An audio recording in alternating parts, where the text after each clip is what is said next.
So I will take you back to 1986. When I was that little, because I didn't change in height since that time.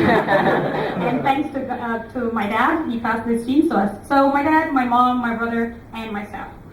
So we were visiting our cousin in US, and the very next day we were having a breakfast.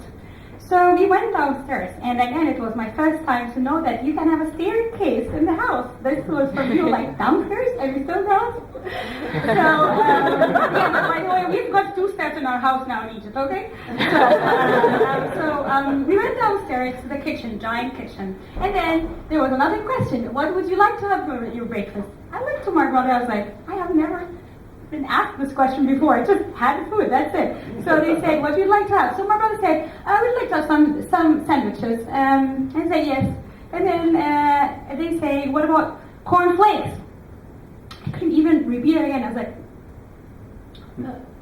my brother said, yeah, we love that very much, yeah? Could we have 2? Okay, let's have some cornflakes. And we figured out cereal, and we don't like cereal until this very moment. Anyway, 10 years later, 1996, I met the cousins again. And she was dressed very nicely. They weren't sure that I'm good in brands. Even I didn't know about cornflakes, but I'm good in brands. So I asked her, from where is your blouse? She said, guess. I was like, Levi's? No, guess. No, guess. Okay, Adidas. It's off topic. I said, no, Eiman, it looks like back to cornflakes. Guess is a brand. Okay, fine. That's fine. I mean, you need to pass the moment. And then 10 years later, I was with my mom when I realized I got these jeans from her.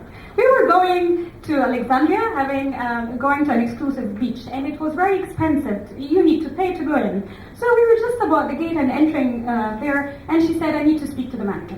Well, my mom always does that. But anyway, I was like, what's wrong, Mom? You shut up. Okay. So we went there, and she said, I need to speak to the manager. Yeah, the manager is not here. Luckily, he wasn't here. So she said, we are his relative. Relatives? We don't know him. Shut up. Okay. So, and he said, and she was so confident. And then they let us in, yeah, and they actually gave us a treat.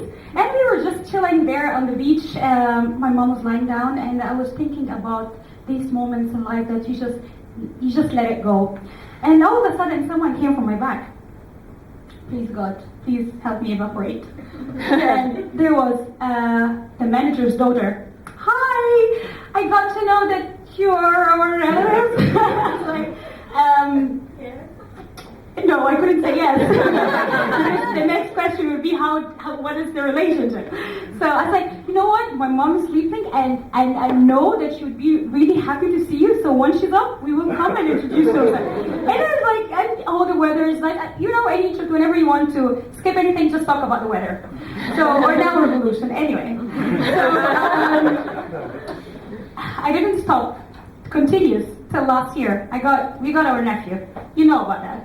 So, my friends, I paid them to come here, by the way, so they laugh more. Anyway, yeah, I paid you. So, my nephew was here, and he was incubated. So I wanted to see him, my nephew. That's a right in my life.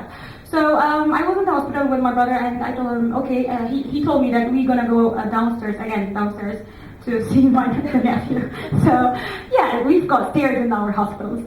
So we went downstairs to the incubator, and then the receptionist was there, and she was, okay, the dad, because she knows the dad. And I just ignored anything. I didn't look to her. And then we went there, and the moment I saw the baby, I just kept staring at him. He was so darling. And all of a sudden, another nurse came, and she started to update us, my brother and I, about the baby's condition and how he's doing, and after 2 weeks he will be out, and so on. And then it was fine, and she was kept looking at me. And my brother was trying to distract her a bit and take some attention, but he couldn't. But she said, well, we're okay with the baby, but we need to focus more on the mom. Well, good news, John is here. Who's John? John, who is going to help you with the breastfeeding. what? The mom has problem with the breastfeeding, and John is here to help you. Okay, this is again that moment that, yes, labor operation is not going to work, and you just need to tell them, I'm not going to do breastfeeding. I am not the mom. And no need to tell you that we definitely changed the hospitals because it was illegal that I was inside there. So at that time, I was like, okay, enough lies in my life. I need to stop this gene so I don't pass it to my children later on. So I started my PhD, and surprise, last month, my friend, she's a friend, yeah, I don't know her that close, but she asked me to do her a favor to go to a conference to present her paper instead of her in the University College of London, reputable academia.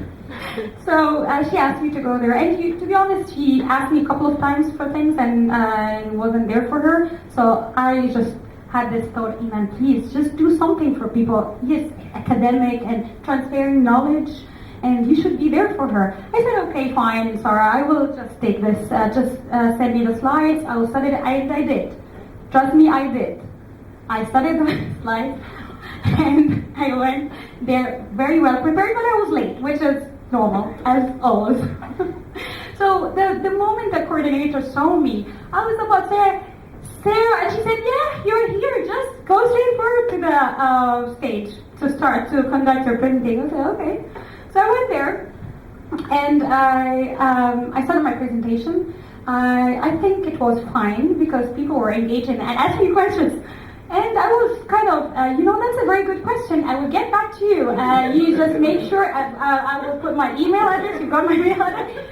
Yeah, this is we need to collaborate on this more in the future. And then the coordinator was having this gesture from the back, doing this thing.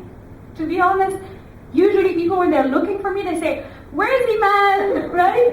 This girl. So I was like, does she know about it? I mean, okay, I'm sure, that's fine, it's a fact.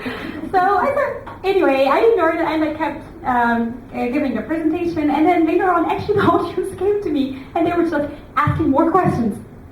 I was like, okay, man, you can do it. I mean, I just let it go because I have to pass this moment. It's just a couple of minutes, and they will say, take the notes and that's it. I will get back to you because I'm busy now.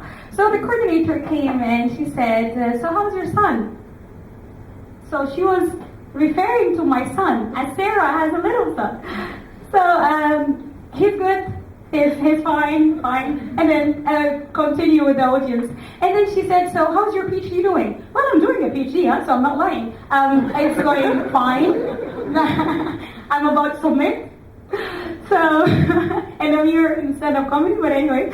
So I said, yes, going fine. And then, surprise, she asked me about my supervisor, who is a very good friend of her, who is Sarah's supervisor. So how is Phil doing? Phil. Yeah, Phil.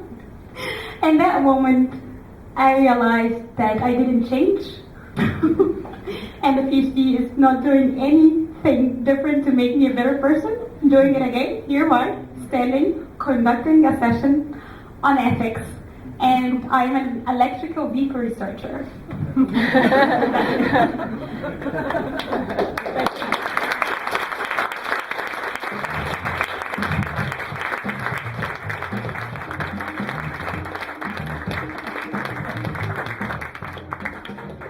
Hey, thanks very much.